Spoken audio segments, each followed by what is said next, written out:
Hammaga assalomu alaykum. Siz bilan Ahror Soliyev. Bir nechta darslar davomida React'dagi muhim mavzulardan biri state management haqida gaplashamiz.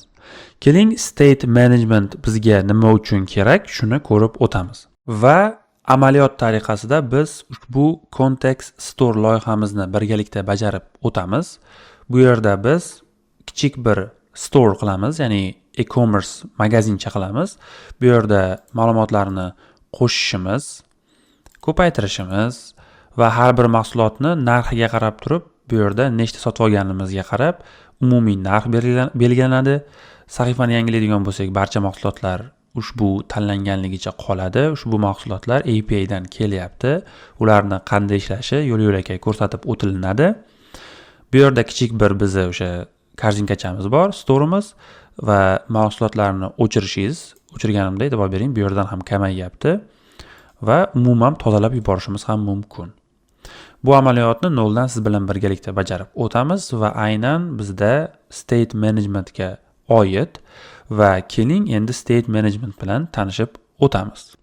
State managementdan oldin biz birinchi navbatda bilishimiz kerak bo'lgan narsa bu props drilling mavzusi. Xo'p, props drilling nima? Ko'pincha intervyularda aynan props drilling haqida so'rashlari mumkin. Bu bizda quyidagicha ta'rif bersak bo'ladi, ya'ni props drillingga quyidagicha ta'rif bersak bo'ladi. Ota komponentdan, mana bu app komponentni biz ota komponent deydigan bo'lsak, mana shu ota komponentdan child komponentlarga ma'lumot uzatish bu props drilling deyiladi. Ya'ni siz ma'lumotlarni ichkaridagi, ya'ni appga import bo'lgan boshqa child komponentlarga ma'lumotlarni uzatishingiz bu props drilling deyiladi. Agar ma'lumotlar bir-biriga yaqin bo'lsa, ya'ni otadan bolaga va uni bolasiga bo'lsa, unchalik ham muammo emas. Lekin yana chuqurlashib ketadigan bo'lsa, bu unda o'ziga yarasha muammolarga sabab bo'ladi. Ya'ni aytaylik, bizda mana shu datani, mana bu childga olib kelish uchun biz uni birinchi navbatda bunga uzatamiz, undan so'ng bunga uzatamiz va undan so'ng yana bunga uzatamiz. Aytaylik, bizda mana bu ikkala child bu ma'lumotdan foydalanmaydi, faqat mana shu childimiz foydalanadi xolos. Bular foydalanmaydi.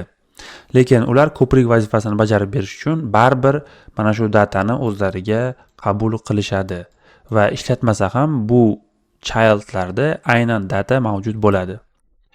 Va qanchalik aynan shunaqa chuqurlashib ketadigan bo'lsa, bu bizda o'ziga yarasha muammolarga sabab bo'ladi va buni biz qanday hal qilamiz?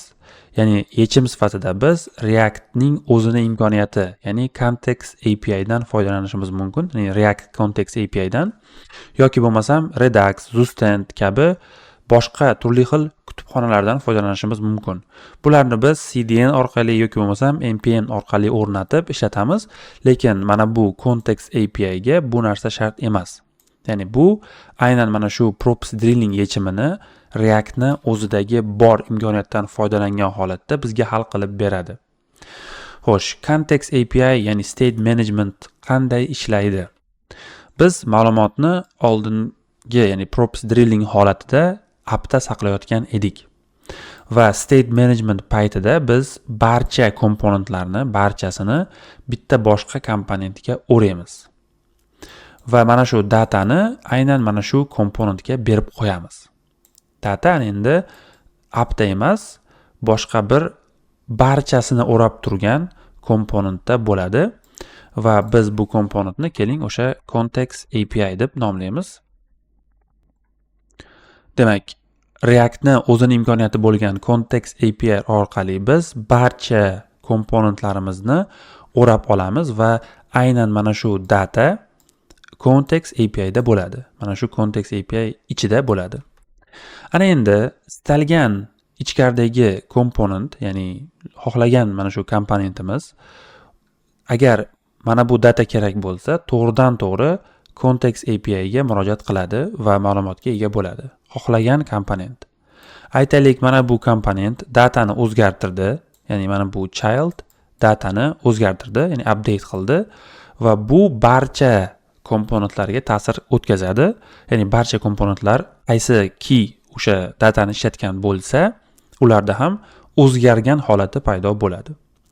Va biz bir-biridan olib o'tish holatlarini, ya'ni bir-biriga props qilib berish holatlaridan voz kechamiz va bizda ana endi global state paydo bo'ladi. Mana bu yerda turgan state bu aynan appdagi state bo'lsa, biz uni props orqali boshqa komponentlarga uzatgan bo'lsak, ana endi bizda global state mavjud. Uni biz context API orqali yasaymiz. Demak, props drillingda yana qaytarib o'taman. Mana bu yerda data bo'ladi va biz uni propslar orqali uzatamiz boshqa komponentlarga va bu komponentlar ham otasiga aynan shu props orqali ma'lumotni qaytarib jo'nata oladi xolos. Ana endi context API orqali esa biz qanday yo'l tutyapmiz? Barchasini bitta komponentga o'rab, aynan mana shu komponent orqali biz ma'lumotlarni almashamiz. Demak, bizda state management aynan shundan iborat. Hozircha state managementni biz context API orqali, ya'ni context API orqali o'rganyapmiz. Keyinchalik esa Redux dan ham foydalanamiz. Hozircha biz Reactni o'zini imkoniyati bilan cheklanib qolamiz. Eng muhim eslatmalardan biri bu YouTube kanalimizga a'zo bo'lgan bo'lishingiz kerak va a'zo bo'lganingizda ham albatta mana bu qo'ng'iroqchani bosib qo'ying. Bu barcha yangiliklardan sizni xabardor qiladi. Shuningdek, darslar davomida JavaScriptga oid bir qancha yuqori darajali metodlarni ishlatamiz.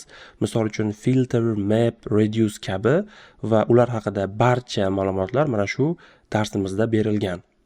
Va bu Reactga aloqasi bo'lgani uchun, ya'ni Reactning davomi bo'lgani uchun siz aynan Ahror Web kanalidagi React playlistini ko'rib chiqqan bo'lishingiz kerak. Shuningdek, siz mening Telegram kanalimga ham a'zo bo'ling. Bu yerda bir qancha so'nggi yangiliklar va turli xil qo'shimcha foydali ma'lumotlarni berib boraman va siz uchun bu aynan soha bo'yicha rivojlanishingizga juda ham katta foyda beradi. Endi ko'pchilikda kodlarda muammo bo'lishi mumkin va turli xil boshqa muammolar ham bo'lishi mumkin. Buning uchun albatta Ahror Community nomli guruh bor va bemalol mana shu yerga kirib o'zingizni savollaringizni berishingiz mumkin. Bu yerda ko'plab o'quvchilar o'zini muammolariga yechim topishadi va siz ham birovlarning muammosiga yechim topib berishingiz mumkin va bu o'zingizni o'rganish jarayonidagi bilimingizni oshiradi. Sizlardan albatta kommentariya, like va obuna kutib qolaman. Hammaga rahmat. Videoni ko'rib o'zingizni bilimingizni oshirasiz degan umiddaman. Keyingi darslarda ko'rishguncha rahmat.